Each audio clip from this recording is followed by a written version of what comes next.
Coucou les amis, j'espère que vous allez bien. Moi ça va. Bienvenue sur notre chaîne Queensland, la chaîne qui vous relate toutes les informations concernant les Queens. Cette chaîne vous fait aussi la mise à jour sur les polémiques que vous avez ratées sur les réseaux sociaux.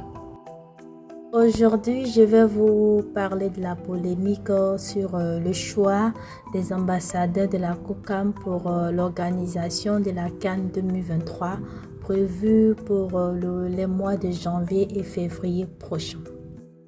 Mais avant de commencer la vidéo, je vais vous présenter les culottes menstruelles de chez Lingerie et Parfums, toujours disponibles à Abidjan. Les culottes se vendent en kit et dans le kit il y a 2 culottes menstruelles ainsi que un sac imperméable pour pouvoir vous changer et le kit coûte 15 000 francs CFA. N'oubliez pas de contacter la page Lingerie et Parfums. Je vais mettre toutes les informations dans la barre de description, le lien de la page Facebook, le lien de la page Instagram ainsi que la discussion WhatsApp. Je vous conseille de tester. Moi, je l'ai testé et vraiment, depuis quelques mois, j'ai oublié les serviettes hygiéniques pendant les règles. Sans plus tarder, nous allons rentrer dans le vif du sujet.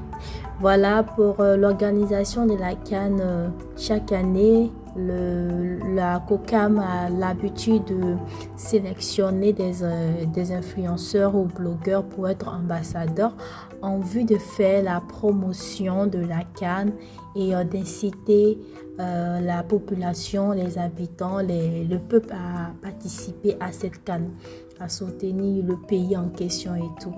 Et cette année, pour la CAN en 2023 prévue en janvier-février en Côte d'Ivoire, la COCAM a fait le choix porté sur 4 blogueurs, je ne sais pas si je dis blogueurs ou 4 personnages publics connus sur les réseaux sociaux, dont Paul-Yves Etienne, Marcel Dan, Diana Bouli et Alexandre Branger.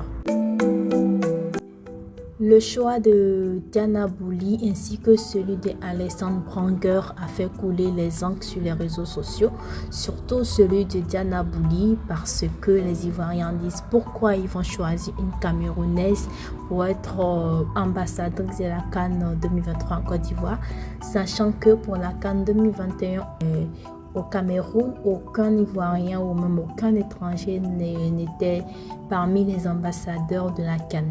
En plus de cela, même pour la cérémonie d'ouverture de la CAN 2021, quand Fally Ipupa avait chanté, les Camerounais étaient très en colère contre les organisateurs. Les Ivoiriens n'ont pas aussi aimé le choix d'Alexandre Branger sous prétexte qu'il n'est pas Ivoirien ni africain et en plus il n'est pas blogueur ou quoi que ce soit ou influenceur, il est juste manager d'artistes ou influenceur. Il y a des personnes qui disent que Alexandre Branger a été choisi parce que c'est à sa structure qu'ils ont confié le choix des influenceurs. Raison pour laquelle il fait partie des ambassadeurs de la COCAM. Donc depuis je pense 2 jours, surtout la journée du dimanche, c'est-à-dire hier, plusieurs influenceurs ont fait des directs pour dire que lorsqu'il s'agit de parler de la cherté de la vie, c'est là que les internautes indexent les influenceurs. Alors que quand il y a des contrats qui se passent dans les pays et qu'on ne les choisit pas, les internautes ne les défendent pas. Il y a d'autres qui disent aussi que ce n'est pas normal puisque un truc qui se passe en Côte d'Ivoire, normalement on devait prioriser les internautes, les influenceurs ivoiriens. Et sachant que la Côte d'Ivoire est la plaque tournante de l'influence en Afrique francophone, il devait plus se pencher sur les influenceurs ivoiriens.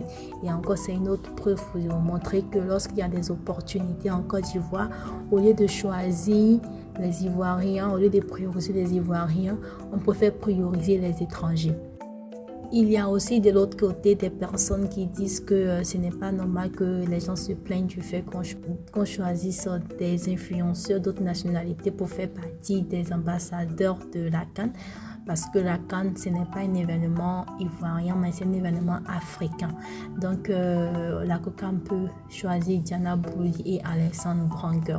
En plus, parmi les 4 ambassadeurs, il y a 2 Ivoiriens et 2 étrangers. Pourquoi certains internautes ivoiriens se plaignent que les Ivoiriens doivent cesser d'être xénophobes, racistes et ainsi de suite?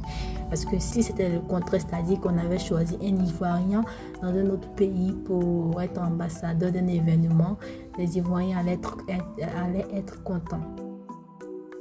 Il y a aussi Apucho qui a fait un direct, je ne sais pas si c'est un direct ou un post en disant qu'il n'a pas été choisi en tant qu'ambassadeur de la CAN parce qu'il a défendu Didier Drogba.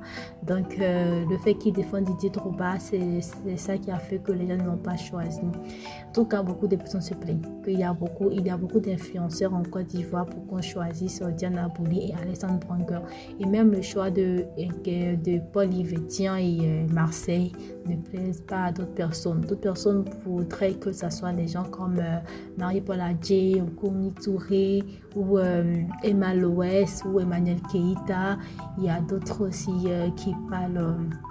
Il y a d'autres qui disent que c'est mieux de choisir des personnes connues, des célébrités qui sont connues, que ce soit à la télé, que sur les réseaux sociaux, que de choisir des personnes qui se sont fait connues sur les réseaux sociaux.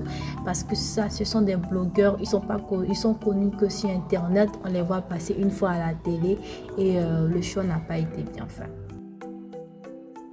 Je vais donc donner mon avis sur ça. Déjà, je félicite les 4 ambassadeurs. Pour moi, le choix, que ce soit Paul Yvetien, Marseille Toubois et Diana Bouli, ça ne me dérange pas. Ce qui me dérange un peu, le choix qui me dérange un peu, c'est Alexandre Branger. Parce que c'est vrai, lorsqu'il y a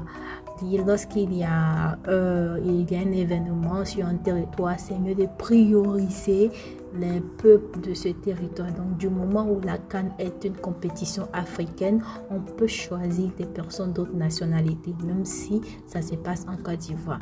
Mais peut-être que le choix d'Alexandre Branger est aussi stratégique. Donc on ne va pas jeter la pierre à Alexandre Branger s'il a eu l'opportunité d'être choisi. Maintenant, le fait qu'on choisisse des personnes qui sont connues que sur les réseaux sociaux, ça, moi, je suis contre. Moi, sincèrement, j'aurais voulu qu'on choisisse des gens des célébrités et non pas des blogueurs ou des TikTokers ou des web vidéistes et bien des personnes qui sont connues que sur le web en fait. En tout cas, moi j'aime bien Paul Yvetien, les 4 je les aime beaucoup, mais j'aurais voulu que ce soit des personnes comme Koumi Touré, mais bon, peut-être qu'ils ont d'autres opportunités, il y a d'autres choses qu'ils veulent. Et aussi il y a des personnes qui disent que pourquoi ils n'ont pas choisi Olivia Yassé. Bon, Olivia Yassé, son temps est passé, laissez-la tranquille. Laissez-la tranquille, c'est bon. C'est pas à tous les événements aussi, à tous les événements qu'on colle l'image de tout le monde. Olivia Yassé, elle n'a pas le niveau de COCAM, mais elle a le niveau ministériel très élevé. Est-ce que la COCAM a les moyens de prendre Olivia Yassé comme ambassadeur? Parce que choisir un ambassadeur, ce n'est pas seulement lui donner des choses, hein. Il faut lui donner l'argent, il faut payer cet ambassadeur. Le choix de la COCAM, peut-être que comme aujourd'hui, on peut dire 80% des choses se passent sur Internet, raison pour laquelle ils ont pris les blogueurs. Maintenant, les Ivoiriens qui se plaignent du fait qu'ils ont pris une Camerounaise, sincèrement, moi je comprends pas. C'est pas parce qu'on se clash avec les Camerounais, on se titille un peu que vous allez exagérer.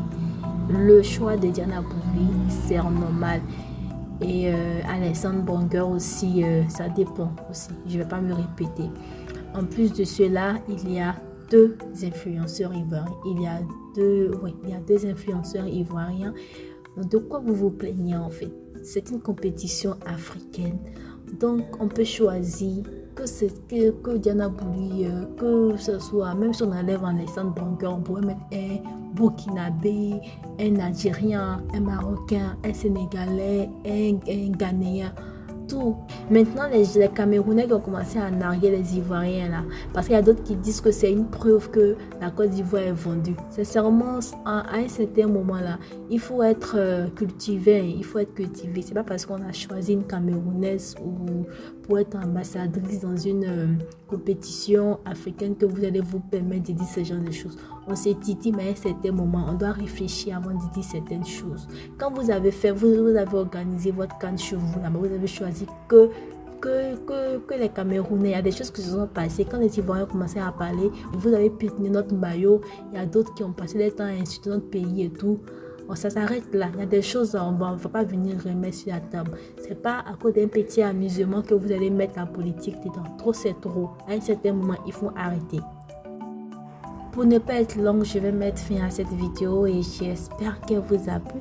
Je vous demande de mettre vos différents avis dans les commentaires tout en restant poli parce que c'est mon avis.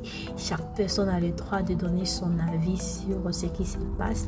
Merci d'avoir resté jusqu'à la fin. N'oubliez pas de vous abonner à la chaîne si ce n'est pas encore fait, d'activer la cloche de notification et surtout de liker la vidéo pour la propulser. Merci.